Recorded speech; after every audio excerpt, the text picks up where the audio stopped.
MT Vasudevan നായരുടെ മഞ്ഞ് എന്ന ചെറിയ നോവൽ വായിച്ചു കഴിഞ്ഞപ്പോൾ എനിക്ക് അതിൻ്റെ ഒരു വായനാനുഭവം പങ്കുവെക്കണം എന്ന് തോന്നി. അതുകൊണ്ട് തന്നെ ഞാൻ ആ വായനാനുഭവം നിങ്ങളുമായിട്ട് പങ്കുവെക്കുകയാണ്. നിങ്ങൾക്ക് സമയം ഉള്ള സമയത്ത്, സമയം എപ്പോഴാണ് കിട്ടുന്നത് അപ്പോൾ മഞ്ഞ് എന്നുള്ള നോവൽ വായിക്കാൻ ശ്രമിക്കുക. വളരെ മനോഹരമായ ഒരു നോവലാണ് മഞ്ഞ്. നൈനിത്താളിൻ്റെ മനോഹാരിതയിൽ ഒരു മഞ്ഞു തുള്ളി വീഴുന്ന, ഓരോ വായനാ ഹൃദയങ്ങളിലും ഒരു മഞ്ഞു തുള്ളി വീഴ്ത്തുന്ന അനുഭവമാണ് മഞ്ഞ് നമുക്ക് സമ്മാനിക്കുന്നത്. വിമല എന്ന കഥാപാത്രത്തിൻ്റെ മഞ്ഞുപോലെ മനോഹരമായി ഉറഞ്ഞുകൂടുന്ന പ്രണയത്തിൽ ഒളിപ്പിച്ച കാവ്യഭംഗിയാണ് MT നമുക്ക് മുന്നിൽ കാഴ്ചവെക്കുന്നത്. വിമല എന്ന കഥാപാത്രത്തിൻ്റെ നിശബ്ദമായ കാത്തിരിപ്പും നൈനിത്താളിൻ്റെ മനോഹരമായ ദൃശ്യങ്ങളുമായുള്ള കൂട്ടുകൂടലും എല്ലാം തന്നെ ഏകാന്തതയുടെ ദൃശ്യബാഹുല്യം നമുക്ക് സമ്മാനിക്കുന്നുണ്ട്. വിമല എന്ന സ്ത്രീ മനസ്സിലേക്ക് MT ഇറങ്ങി ചെല്ലുകയാണ്. ഒരു പുരുഷനായ MT വിമല എന്ന സ്ത്രീ കഥാപാത്രത്തിൻ്റെ മനസ്സിലേക്ക് ഒരു സ്ത്രീയുടെ ചാരുതയോടുകൂടി തന്നെ ഇറങ്ങിപ്പോവുകയാണ്. അതായത് ആ നോവൽ വായിക്കുന്ന ഓരോ വ്യക്തികൾക്കും വിമല എന്ന കഥാപാത്രത്തിൻ്റെ മനസ്സിൻ്റെ ദൃശ്യഭംഗി അനുഭവിച്ചറിയാൻ കഴിയും എന്നുള്ളതാണ് ആ നോവലിൻ്റെ ഒരു പ്രത്യേകത. മഞ്ഞെന്ന തണുപ്പും നൈനിത്താളിൻ്റെ മനോഹാരിതയും എല്ലാം തന്നെ മൈൻഡ്ഫുള്ളായിട്ട് വായിക്കുന്ന ഒരു വ്യക്തിയെ സംബന്ധിച്ച് അത് മനസ്സിലേക്ക് ഇറങ്ങിപ്പോകുന്ന ഒരു അനുഭൂതിയാണ് ഉണ്ടാക്കുന്നത്.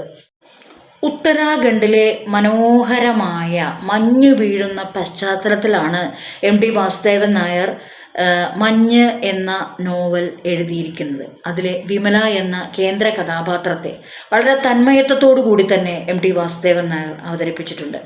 ഉത്തരാഖണ്ഡിലെ പശ്ചാത്തലത്തിൽ കഥ തുടങ്ങുന്നു. വിമല എന്ന അധ്യാപികയായ ഒരു ഹോസ്റ്റൽ വാർഡനാണ് കേന്ദ്ര കഥാപാത്രം.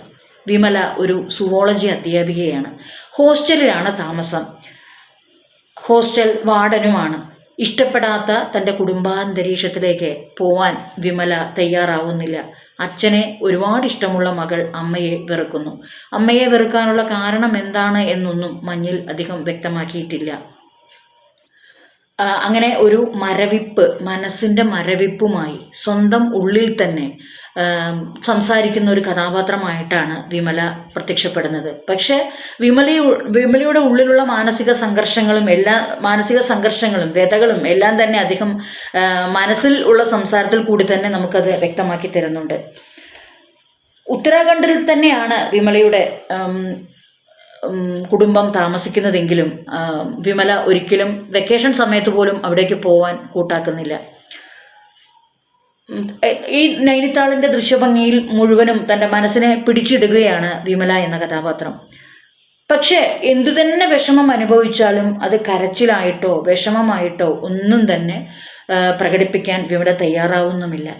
പ്രായത്തിൽ കുറവായ സുധീർ കുമാർ മിശ്ര എന്ന കാമുകനെ കാത്തിരിക്കുന്ന കാമുകിയായും ഇതിൽ വിമല മാറുന്നുണ്ട്. എവിടെയാണ് എന്നറിയാത്ത തൻ്റെ കാമുകന് വേണ്ടിയുള്ള കാത്തിരിപ്പാണ് വിമലയുടേത്. കാത്തിരിക്കാൻ മാത്രം ഇഷ്ടമുള്ള, ഏകാന്തതയെ സ്നേഹിക്കുന്ന, ആത്മനൊമ്പരങ്ങൾ സ്വന്തം ഉള്ളിൽ തന്നെ പറഞ്ഞ് സമാധാനിക്കുന്ന വിമല എന്ന കഥാപാത്രത്തെ മനസ്സിലാക്കണമെങ്കിൽ, അറിയണമെങ്കിൽ നൈനിത്താളിൻ്റെ മഞ്ഞ് വീഴുന്ന മനോഹരമായ ദൃശ്യഭംഗിയിലൂടെ സഞ്ചരിക്കണമെന്നുണ്ടെങ്കിൽ MTയുടെ മഞ്ഞ് തീർച്ചയായും നിങ്ങൾ ഓരോരുത്തരും വായിച്ചിരിക്കണം എന്നാണ് എൻ്റെ ഒരു അപേക്ഷ. അവൾ MTയുടെ മാത്രം വിമലയാണ് എന്ന് നമ്മളെ ബോധ്യപ്പെടുത്തുകയാണ് മഞ്ഞ് എന്ന കഥാപാത്രത്തിൽ MT.